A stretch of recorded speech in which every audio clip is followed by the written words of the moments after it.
Hello, welcome. Sacred Work in Progress with my friend Gaby Viteri. She just completed her very first collection of art.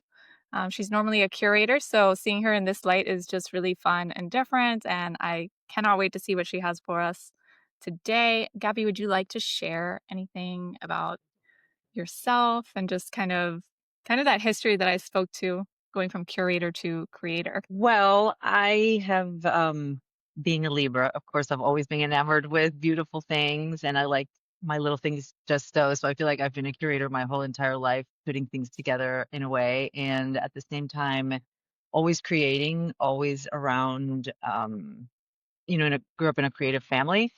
And I don't know what took so long, but, we got to trust the journey, right? Trust the process. And I think I was just open and ready. And the work that I'm doing now seems to be exactly at the time that it was supposed to happen. So I'm not a curator. I think now I get to be both, and that's, a really exciting place to be. Yeah. I mean, the work that I've seen you do it for First Female, which I didn't mention that at the start here, but Gabby is the founder of First Female. And I guess, uh, correct me if I'm wrong in the way that I describe this, but I see First Female as a collection of women creatives coming together for kind of the progression of women as artists and that disparity that exists in the art world and just kind of celebrating women in all You of said that you said that perfectly. I mean, yeah. that's sort of where it came from.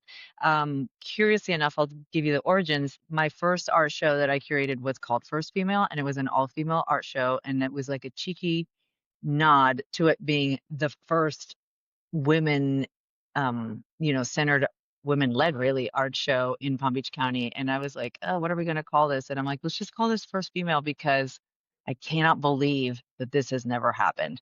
And that was only in 2022. So from there, I started holding these like conversations weekly. I used to own a gallery, so that's where they occurred. And then I loved hearing from the artists. I had a lot of artist friends. And one of the things I noticed was like, how do I know all these artists, but they don't know each other? Let's put them together. And, for like 6 months, we kind of kept meeting monthly. When my gallery, which was a pop up, closed, that sort of, fizzled also being summer. And then I had someone say, why are we not doing this? Like, let's bring this back. So I said, why don't we just call it First Female, like the original art show? And then from then on, my vision and my mission really has been I want to further women in the arts. I want to create opportunity for women to show their work, to be empowered, to even sell their work, like, sort of almost, I mean, this is unpopular opinion to some people, but like kind of even take the gallery out of the equation because the galleries are so focused on showing a little bit better now than it was, in 2022, but they're all focused in like showing male artists, same as museums.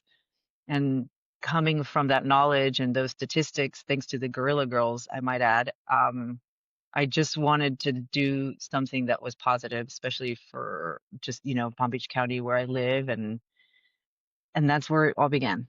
Yeah, I think it's so incredible, and when I got introduced to the First Female, I was kinda like, "Oh, like, wow, this is really cool," and also, I have to admit, when I first found you guys, I I was very new to the art world, and I'm like a baby in the art world. I mean, I've been painting roughly 3 years, and I'm like, I just ha I didn't know that. I thought you had like a bunch like, of work. I had no idea.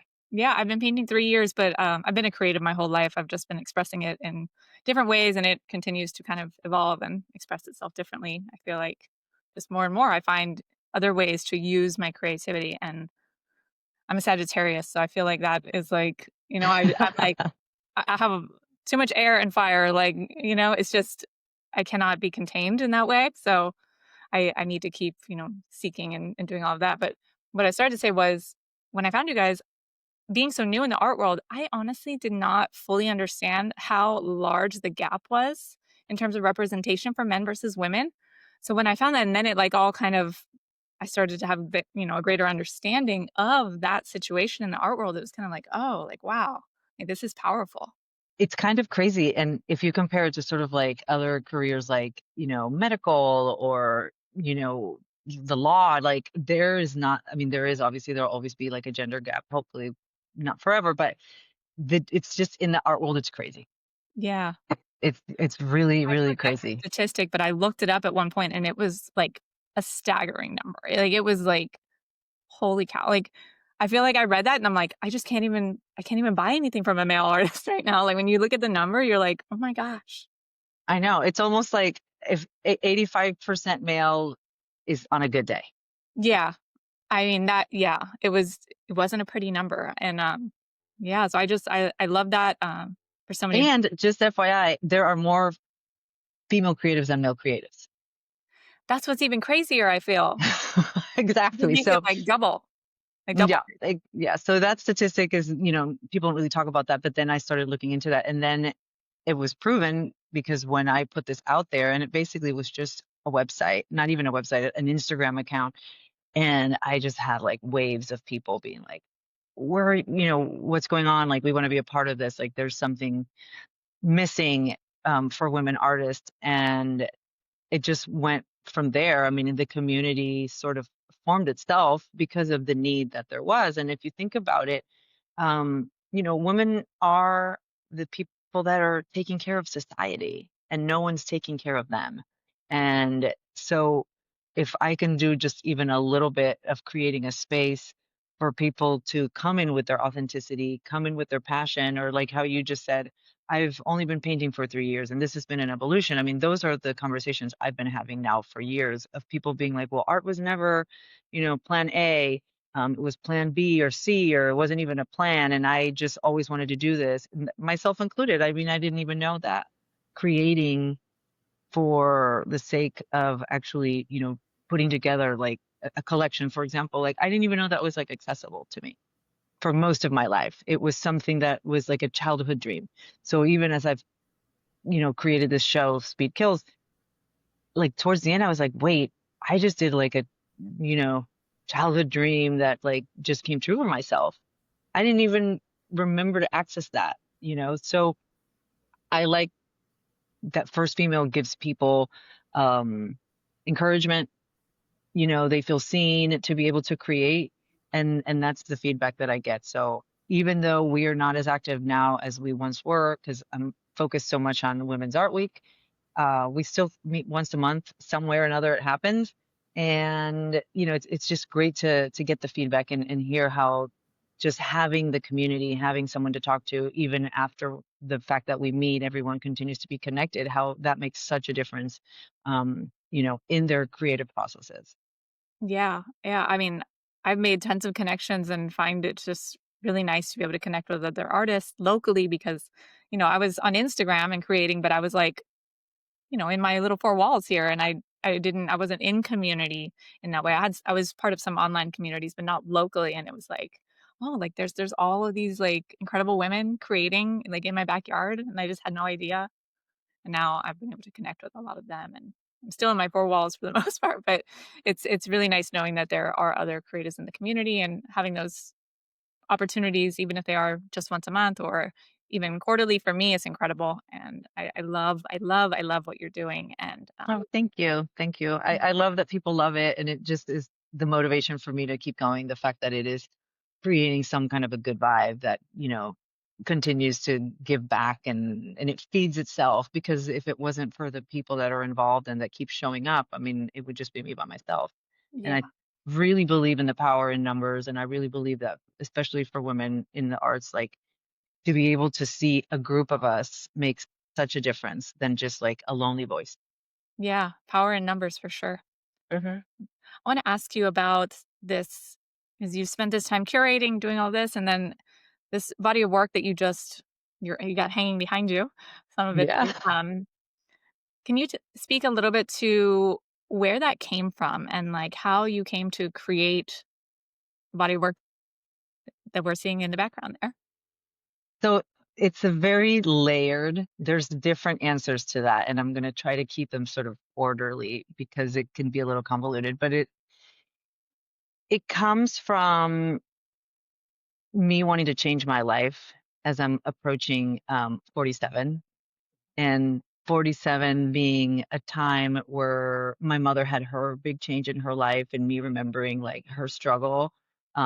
She just passed away in December, and her struggle continued from this age to the day that she died. Like she was never maybe not taking care of herself of a different time. She died young and but that really impacted me and it made me think about self-examination and wanting to live my life a different way. So that's one part of the answer. The other part of the answer is I've already been now for the last 10 years working on personal development, healing, I hate that term, healing journey, but I've been on a healing journey and I have done like I've gone to all these weekend retreats and done plant medicine and journals, anything that you can imagine, I've done. And it just was like a turning point for me, um, that I needed to do something that was a little different and tactile, and it was divinely inspired. And I was walking in my backyard after coming back from one of these weekend retreats, which you would think I'm cured, right? But you're never really cured. And I just had this download that was like, you need to make 47 plates. And again, I had been having this inner struggle with turning 47 because again that was sort of like the age where I felt like my mom started to sort of like get lost and I had that fear and from that fear came this desire to take the last 47 years of my life, make it tangible, create a timeline just for me. This was never meant to be shown. And actually I was going to break the plates after I was done. So I walked into my pottery class that I've been going to every Tuesday at Avenue Pottery, and I made an announcement August 1st, and I said, I'm going to make 47 plates. And everybody looked at me, and even my son, who I told them at home, oh, just another one of mom's projects. And I just like went to it. And I started, like I said, the intention was I want this to be a meditation on slowing down because I had up until now had a life that was, workaholism, all the isms of just like trying to do what society tells you to do, which is move, move, move, like be on the move, be on the go, achieve, achieve, achieve. And I have reached pretty much every achievement that you can, as the ones that I've put on for myself. And I got to the point where like, okay, here I am, but it doesn't mean anything. I'm about to be 47 years old, and all these things were almost like a mask that I've been wearing, right? For others. And I've also, you throw in there being a mom. I've been a mom for 26 years. You're always living for other people. And this was maybe the first thing that I did for myself, just for myself. So in that sense, it was very powerful. And I felt myself changing through the process, like evolving through the process. And the meditation of slowing down almost took like a complete backstage to the physical release of all the work that I have been doing, with the journaling and the, plant medicine, et cetera. It had to go somewhere. It was still in here. It was still in here. And it was incredible how art was the thing that really helped me close the circle. And that, again, I spoke about layers, like you have a plate is a circle. So I wanted something to be like circular. And for me, it's very important to close circles. I don't like to leave things open-ended.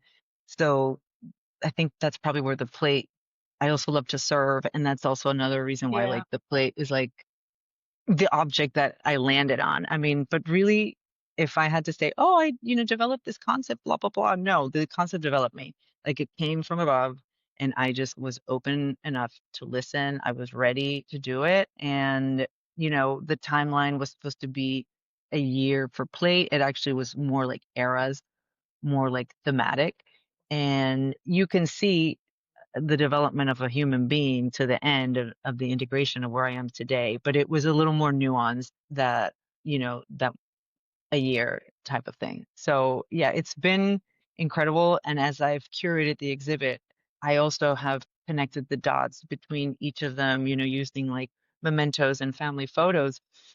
And it's almost like unleashed like another level of the healing that I wanted to achieve through this. Now I'm like, great, we've peeled all these layers, and now guess what's underneath? More layers. So I already started making more plates, believe it or not. But Amazing. yeah, so that's where I'm at Nice. with that. Um, when you speak to it being divinely inspired, I have to ask, when you say it came in as like a download, was it like, do you hear like in a voice? Do you hear like a higher self? To like, how do you experience that kind of a message? Is there like a something you can share on I that? don't know if it's like an actual voice, but it's definitely God saying, do this, and me being like, wait, what did I just hear? What am I supposed to do? And it sort of like comes through here, It's just a you knowing, know? like a It's just a knowing. knowing. Yeah, it's not necessarily I wish it was a voice. It'd make it easier. Some people But hear no, the voices and like, they have that kind of, I don't know. I have a lot of dreams of what I should do. Like Interesting. like before each art show, I had one last night of what the next sort of series is going to be. It comes in a dream and it's actually very clear, and it's usually like between 2 and 4 in the morning, and I'd like struggle to go back to bed. But yes, so but this one, the curious thing was I was actually walking and then I was stopped in my tracks. So it wasn't in a dream. But like I said, I had just come back from, a retreat to reset my nervous system. So I must have been like just very, very Open. open Yeah. and like ready to just get that information. And I started working right away. I mean, there was no doubt in my mind that that's what I had to do. Did you set an intention at that retreat to be open to something to, like, put that energy into at all, or, like, was it totally just Not really. I mean, what I worked on that retreat, believe it or not, was I was dealing with like interpersonal relationships. I'm divorced. I was divorced after 26 years, and that was what came up on that retreat, which I was actually very surprised. I actually went there with the intention of being like, I'm going to work on money and like, making money or whatever. those And I layers? was They tell you which one has to come first sometimes. They, like Yeah, well, so this is funny. This is like such a thing that would happen to me. So that weekend, as I'm like raising my hand, I end up getting chosen as one of the people who had to like basically get on stage and work through the entire thing in front of everybody. So here I am thinking, oh, we're going to deal with money and I'm not going to have to be that vulnerable. But it ended up being just like basically all about me and my relationship with my husband. And I realized, wow, I had so much that was untouched, but in my mind, I had been divorced for 3 years and I'd moved on. But clearly, there was still something there that needed to be worked on. And I feel pretty complete. There's a whole section of it dedicated, actually, right there, sort of to that relationship. And I feel pretty complete with it now. So, yeah, the intention definitely not for art to come and be this salvation, but I am really, really glad that that's what came about. yeah. How are you feeling? Because I imagine putting something on like this is incredibly vulnerable. This is, like, your life. I mean, this is, like, really deep parts of your life, it seems. Yes. Of So Yeah. it's been someone just left. I've been having, people come by appointment, and every time that someone comes, I'm like, is this a therapy session? Because obviously people want to know the stories, and it is 47 plates with 47 stories, and they're pretty specific stories for each plate. And people want to know the story. So I have been reliving a lot of stuff. And in the reliving, it's also a lot of processing. The day that I was curating this, I had to take the entire day just to grieve because I had, you know, without even knowing, made myself curate my entire life. And I had all these tables. I had all these like little plastic tables that I had set up here in my dining room where I had all the plates and different, and I had like objects that reminded me, because again, I had to sort of get in a zone. I made them not thinking that they were all going to go together. I just made them. And then I was like, okay, now I have to curate this in a way that makes sense and create groups and but it was incredible how they ended up fitting in the right spot. Like it was just one of those things that I guess because it was so pure, the inspiration that came through was so pure, the result of it is exactly the way that it should be. And that takes me to you know, when you say about intention, like one of the things that I did intend and I've been intending to for a long time is the letting go of the perceived control that we all have. No, we think we have, sorry. Yeah, Um, that's the real you story. know, right? Like I've been a person who is kind of a control freak and a perfectionist, and this was an exercise in really, really, really letting go of that. So as I'm letting go of these stories, of these things that have maybe hurt me, wounded me, probably created the perfectionism, let's be honest, or created these coping mechanisms that I just was ready to let go. Um, it was all happening in real time. Yeah. I'm trying to remember the quote about fear. Fear is like or perfectionism is fear, I don't know, but something like with a pretty bow or like, like with a it's just Well, my favorite perfectionism quote is now that you don't have to be perfect, you can be good. And perfectionism, and Diane Keaton, she would say that perfectionism is the kind of the killer to creativity. And that's probably one of the reasons why I did wait till I was 47 to put myself out there in this way that was, to actually do the creative act, because I have been just so stuck in perfectionism. And, one of the plates and one of the stories, and I even have the letter on the table, was my dad, when I was going to graduate high school to go to college, basically gave me this letter and a speech sort of being like, if you're not going to be perfect, you shouldn't even try. And I've sort of lived to that my entire life. So I've only tried things that I'm good at. So anything that came naturally, and I'm very good at a lot of things, like we all are. So I would only do that. And it kept me from this, which was like to me one of the most unattainable things. So in this whole entire time, I'm supporting women in the arts, and I'm, creating a space for women to be able to be creative, not even knowing that that was something that I could do. So I had to give myself that permission. But I think the permission comes from, again, being in the state of complete breakdown from my mother's death, where you literally have no more F's to give. Like once you lose a parent, you just see the world in a different way and you see yourself in a different way. So I started doing stuff that I would have never done because I was like, I just don't care anymore. What does it matter? Like you start sort of seeing life from a different lens. And from that grief and from that pain can come a lot of beauty and a lot of healing as well. yeah. Do you think you really had no awareness that you were like stopping yourself from being a more hands-on creative in like a professional sense or like presenting to the world like that? 100% zero, because I did have creative outlets. I am a chef, a home chef. I love to cook at my house and I love to, create tables, and I create all the time. I'm constantly wallpapering. So the outlets were there and my creative needs were being met.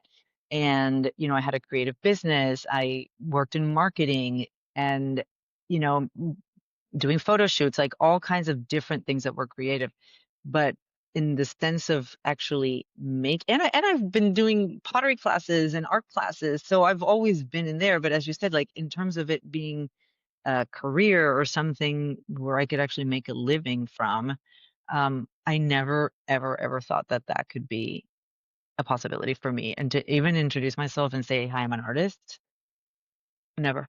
But people have been saying that to me all the time. Oh, you're an artist. You're an artist. Oh, blah, blah, blah. And I'm like, well, not really, like always sort of downplaying it. I mean, and then again, that goes back to that family thing. Like my dad was like a genius creative. I was married to a genius creative. My brother was a genius creative. That was something that was reserved for men. My role was always supporting.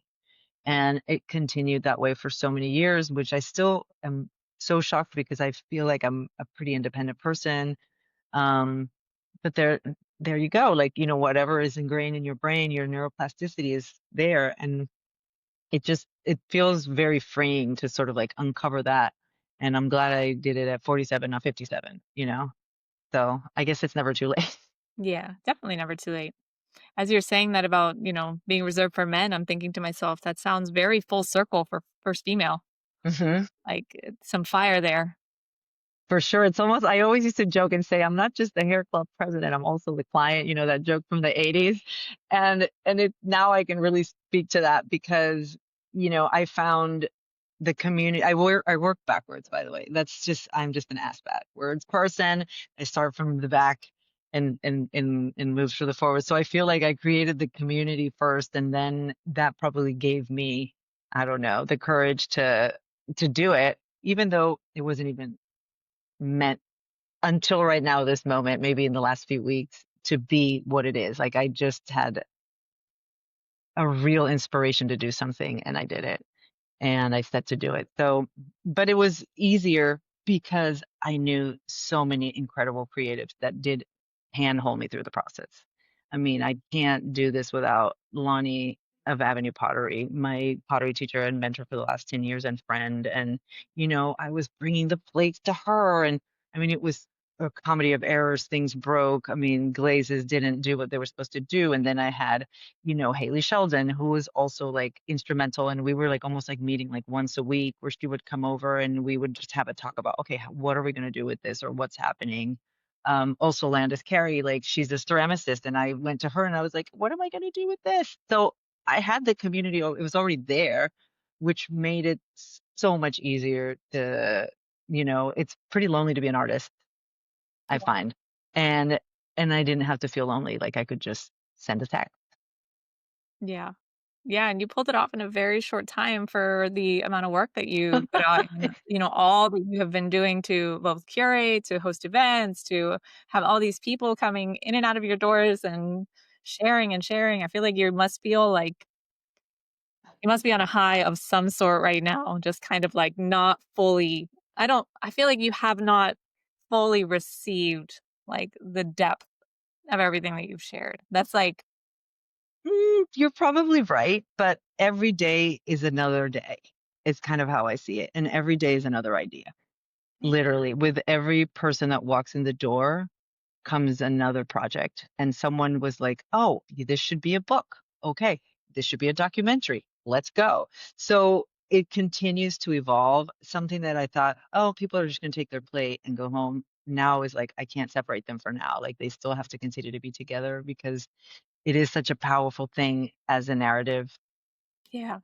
as a whole. So I'm trying to keep them together as long as possible. And every time someone walks in the door, it's just it it takes a layer, but now that there's so many layers off, it has created room for more information, for more downloads, for more ideas. Yeah. And at the end of the day, that's where all this comes from. It's just a concept and idea.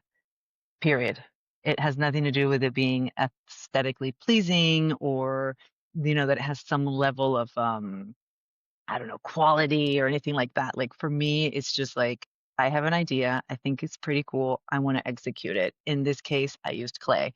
In my mind, my next project is going to be paper mache because it's something about my um, upbringing that, you know, paper mache was very, very present culturally. And now I want to sort of like experiment with that and see what I can do. Do you think in all of these people that you have invited into your space and shared stories with and just kind of had conversations with, do you think that those kind of like, I don't want to say shared experiences, but kind of like parallel experiences maybe that they've been sharing with you, I imagine, based on how they connect with the work? Is that inspiring you for future works too? Um, I think that yes, and this comes back to being a person who has been in sales and marketing for 25 years. And I love getting feedback because, at the end of the day, we all want to have commercial success, right? So there's like that little piece of it now, you know, this was obviously had nothing to do with commercial success, but if I do want to continue to do something that is sustainable, it has to. So yes, I love getting the feedback and I also am kind of a people pleaser, so I love giving the people what they want. Gets me in trouble a lot, but I love the feedback and I love hearing the stories and as people experience my vulnerability, I get to experience theirs and I think that there is a lot of healing and connection happening on a soul level um that comes through the art. It's kind of the art just really becomes the background when people are sharing their own truths. And, when I did have the events that I had, there was a little bit of that. But now that people are coming on their own, I mean, I had my neighbor say, what are all these women coming in with Stanley cups all day long? Like, what's going on over there? And I was like, well, they're just coming to see the work and people will sit with me for 2 hours as long as they can. If they have to, they're like, oh, I have to run and pick up a kid. And they are just so happy that they're able to have a place that is non-judgmental. I've basically aired my dirty laundry to the world, and it's not dirty, it's just laundry. But, the fact that they're seeing me gives them also permission to be seen themselves. And I have heard some incredible stories myself just being here. And I think that that changes me, you Yeah. know. That was really always at the crux of all the work that I've ever done is like connection, connection, connection, connection. We live in a disconnected world. And I even have a plate that is all about connection. And when I put them all together, I had to connect them. I mean, I am almost like hyper focused on human connection, all kinds of connections. So I am loving that. It's exhausting taking all that in. Every night I have to like, or I'll go to like a yoga class in the morning or one in the evening. But, and then again, you say, oh, now I'm doing this other thing. Well, now I'm doing a closing ceremony because I feel like it's been such a sacred space. Um, and just like a sacred experience that it warrants. I can't just like, okay, I'm putting these in a box and then I'm going to just like go about my Yeah. day. Like it has to come to full circle. So, I'm going to be doing that November 11th. Yeah, I love that you're honoring the experience of it and the just how special it's been for the people who have connected with the pieces and the stories, and I mean, all I can help it like, all that keeps coming back into my head is, like, just the vulnerability, like, my heart feels like, "Ooh," like, I feel, like, naked for you, like, I just, I just do, and I'm like I mean, granted, I I pride myself on trying to live as authentically as possible, and I know that you and I have spoken about this briefly, but, I mean, is it not, like, a challenge? Like, do you feel you seem so, like, at peace with it that I just I am. I'm free. I'm free of all these things that were masks I wore or preconceived notions about myself. When you start to become a little bit of a public figure, you meet people and they think stuff about you and they have no problem saying that. They'll be like, "Oh, you're ABCD. I see you doing this. I see you doing that." That's their they're filling perception. in the blank, But right? but guess what? I was a part of that perception because I'm the one who's putting it out there in some way or another. So when I started, and mirrors, by the way, is kind of like a big theme. Always, mirrors, parallels is always like a big theme in my curation, my work, just everything. But um, when people start mirroring things to you and they are not what you think you are, you pay attention, or at least I pay attention. So that's been something that's been happening for years where I'll be at a restaurant and someone will come up and XYZ. And I'm like, God, is that how the world really sees me? What am I doing to create that? So, at the beginning of the year when I started on this whole adventure, I was at the top of what I thought my career in terms of I had a job in politics that I had been wanting, and I had first female, doing its thing and succeeding, and I had, Women's Art Week, and it was International Women's Day and I'm giving a speech and I looked at myself like I almost like had an out of body experience because there was no mirror. I left my body, looked at myself, finished giving that speech, and I said, I'm done. There is nothing about that woman that stood up there that that I can continue to inhabit. And then from then on, that has been on my mind, like to just who am I? Because again, departing from my mother passing away, who was she? you know, like it was just the question, who is Gabby? Like, how can I go back to who I was? Because without a doubt, no matter who you are, you're born and then the world projects shit on you that stays with you forever or doesn't. It just depends if you do the work or not, right? So I think that a lot of our authenticity gets kind of slapped out of us in school by teachers. Don't do this, don't do that. Like, sit up straight. Da, da, da. Why are you wearing? Are you really going to do that? Like all those things. I mean, there's a plate that says you do whatever the fuck you want because people have been trying to contain me and control me since I was a little kid. And I didn't really grasp the concept of that until now, and it's also having the space to have the thoughts that turn into the art and turn into the concept. Like if you're living a busy life, this circles back to speed kills. If you're living a busy life, you do not have time for this. I've been a mom for 26 years. So since I was basically 20 years old, I've been a mom. guess what? I didn't have the time. You know, I had glimmers and glimpses, but like a designated time, it was this summer that I was just sort of like broken down in grief from my mother. And I had a whole entire summer and it kept kind of going where I was just like, oh my God, how much longer am I going to be in this roller coaster, up and down? And, you know, at the end of the day, all I can say is the art fucking saves.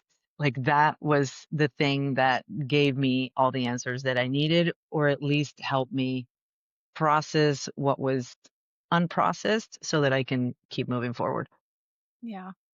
Yeah, I definitely connect with the idea of that because art for me has also been. I know you said you don't like the word healing, which I kind of wanna ask you, like, what's up with that? But, I think it's a beautiful word. I think the idea of it is beautiful. I think a lot of us glamorize it as being an ends being when it's really just this forever journey. Yeah. But yeah, I mean, it was very healing for me. It still is.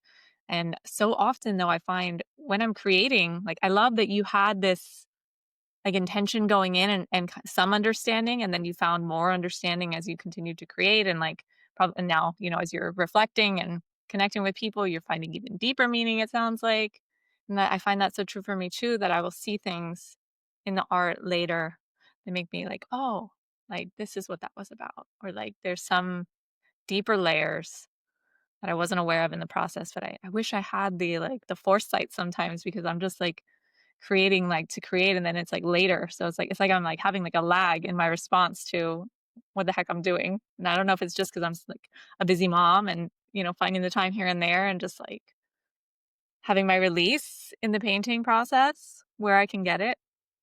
Wherever you can, you get it where you can. Yeah. And I feel like for so many years, I've been sort of getting it. I mean, I'm that person who's wallpapering at 2 a.m. or painting the front door at 2 a.m. You just get it when you can. And Yeah. then you end up like passing out, but you get it. But that doesn't create a body of work. Yeah. Like the intentionality is what creates a body of work. And I think I never took the moment to have that intentionality. So it was just glimmers and bits and pieces. It was almost like I was taking little hits of it, you Mhm. know? And this represented like a whole, like let's Yeah. just take the whole bottle and like and like drink it, instead of like taking sips, through that make no real big difference. I mean, they were like a way of surviving, and this was a way of thriving, I think, Yeah. of just getting out of that survival mode and dedicating a specific time that had to end to doing something without really giving it too much thought. It was just something that was like raw, pure. It was just pure self-expression. That's what it was. It was pure self-expression. It was spiritual. It was physical. It was mental. It was all of the above, but it was expression. And, once you're done, you're like, okay, now I can sort of start to analyze this and really think about it, from a different standpoint. And I think as it has continued, because it continues to evolve even as today, and someone's coming back again tomorrow, um, I'll probably have a completely different point of view in 2 weeks about this. I mean, it's not done. Someone asked me, "Oh, wait, we're not done with your thing yet?" And I'm like, "No, I guess not." And I have no control over it. And I think that again, just letting myself not control it, that's been the gift. That's been the gift. It teaches me and it creates sort of the idea in my head that I can let go of the reins of things and things are going to be okay, Yeah. you know? I do wanna be mindful of time. We're, like, almost 40 Oh, minutes in, but, you've mentioned control several times. And I know you spoke to the idea of, like, clay being, uncontrollable essentially, but uncontrollable. it seems like you've really, like, allowed to just let things go with this and just, the process as it's gonna unfold and, you've released some control, but is there anything that happened that you think kind of, like, opened that for you, like, that allowed that? Well, I think that, I'm an oldest daughter of a high achieving family. Like everything is about having things in control, right? So let's just sort of plant that little seed. And that's how I get to being an adult that's a control freak. And I actually read the book this summer called The Control Freak's Guide to Letting Go. And I never really thought myself of that because I am kind of, light and bubbly and whatnot. But the book it went into like the different kinds of people who are control freaks. And, there's one that is so in control that she doesn't show.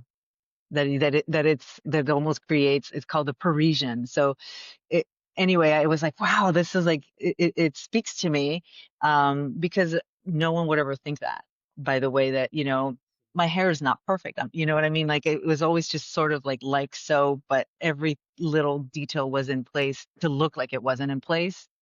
And finding that about myself, and reading that book and just, therapy, etc., it made me realize that I have always needed to be in control of every single detail for security, like to feel safe, for safety, and knowing what's going to happen next. And I think that it got me in a lot of trouble in my life.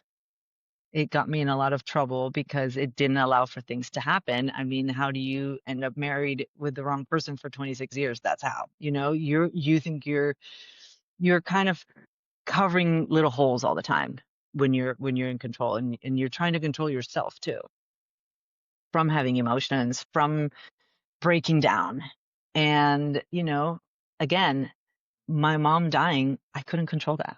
She died. And I had to feel those emotions. I held them in as long as I could, almost 6 months, until finally, like, it was just like, and yeah, I mean, it's something that I've been working. I mean, I know we hear let go and let God all the time. I mean, that phrase relates to that. And it's been a prayer that I've been trying to do, but it's a muscle. If society rewards us and we're doing pretty well, we're doing pretty good by living life a certain way, then we just keep doing it. So I think that for me, and I'll just tie this into authenticity, my authentic self is not that way. That was just a coping mechanism that I learned somewhere. I don't know how. I don't know what it served. It didn't serve me anymore. Like it was just making things harder, because as we get older, it's harder to control things. My kids are older. Guess what? They leave. I can't control them anymore. When you're a mom, you control everything. But as the kids get older and they start doing what they do, which is being their own person, there is no control. So I think that, again, that's where I would get into trouble, when I was trying to dictate things that were not mine to dictate. So I have that self-awareness, and the muscle's there. It never goes away. It's an exercise. I know that now to catch myself when I'm going to do it, but it feels really, really freeing to just get up and be like, what you got? What's my day going to be like? I can create something of a schedule for sure, but I don't have to let it ruin my day if things go, Yeah. sideways. Yeah. Sounds like you've been doing a lot of that inner journey work. Just like, yeah. It's the never ending, like you said, it'll never end. It'll continue until it continues. Yeah. Yeah. This is amazing, Gabby. I don't know. I have maybe one more question for you, which maybe speaks a little bit to what's next. I know we just talked about not trying to control, tomorrow, but do you think there's anything that you kind of see like in yourself or in your future self that like would open up another layer of that most authentic Gabby? Like, is there something else that is like just in your heart's desire? So again, these are messages, downloads, whatever. I'm now so open to that I just keep receiving. Continue to share my story. It seems to strike a chord for people. People seem inspired by the honesty and the rawness of it. So that could be one of the things. Like I want to continue to share my story. I'm very open to doing it, and then continue to make art, continue to make art. I already started, as I was saying, a different series. When I was doing all of this, it was all about my mother, and I really couldn't access the father, my dad or my brother. So like the two males in my family were just like inaccessible. They sort of peaked in the end. And then last night I got a really, really, that was the dream that I was speaking about. I mean, dream is not really what it is, but I don't have another word for it. And it was like, okay, now you have to create work to work through that. Like you still have a, this has shown a light to something that was not even accessible to healing, that all of a sudden by creating the space, by releasing, let's say all the women in my life, or the women in my family, by releasing that, now there's a different, there's a, there's a whole lot of space to deal with all of this. So I've already started making some plates. I went and I started doing that last night, and again, I want to try some paper mache. And then another thing that came by, it was like textiles. Mm, Let's sew. cool. Again, it's all very physical, very crafts, Yeah, I so grew up doing yeah, crafts. So it just comes, and okay, now I'm just going to obey. I'm yeah. going to be obedient. Yeah, I'm going to listen. And, It's a good plan. it excites me. I mean, look at my face. I'm like Yeah, lit up by it. So anything that I'm lit up by, I'm doing. Anything that doesn't feel spiritually aligned, I'm not doing. it's a good way to live. Well, I'm trying. I'm trying. I'm hoping that that's how I can live. I mean, hopefully we can pay the bills, right? Yeah, yeah, for sure, for sure. Well, thank you, Gabby. This was incredible. I loved getting a little bit deeper inside peek. I loved your chat at your event there. But Thank this, you. I feel like this like pulled back the curtain, just another layer, another layer, another layer. Yeah, I'm really grateful. Is there anything you want to share before we close this I have a out? funny, Would so invite I have people a, to anything? well, I want people to come see it. Of course, November 15th will probably be the end. I actually reconnected with a cousin who I haven't seen in maybe 15 years because of this, by the way. Wow. And she was like, "Oh my God, like this, she's family, like she's witnessed all of this." And, we were laughing about it. And I'm like, "Yeah, it's only 47." And she's like, "Honey, we got 447. We got 2047 stories in our family." So, I mean, if that's what I have to do, then that's what I have to do. But it is kind of funny. Just like I said, people's reactions are. I'm glad that people are thinking. I'm glad that people are thinking, that my work is making people think. Yeah. Yeah, I love that. I love that. I will definitely put first female in the show notes and your Instagram handles and all of that good stuff so people can connect with you if they are not already connected with you. Thank you. And yeah, I guess that's it. Thank you, Gabby.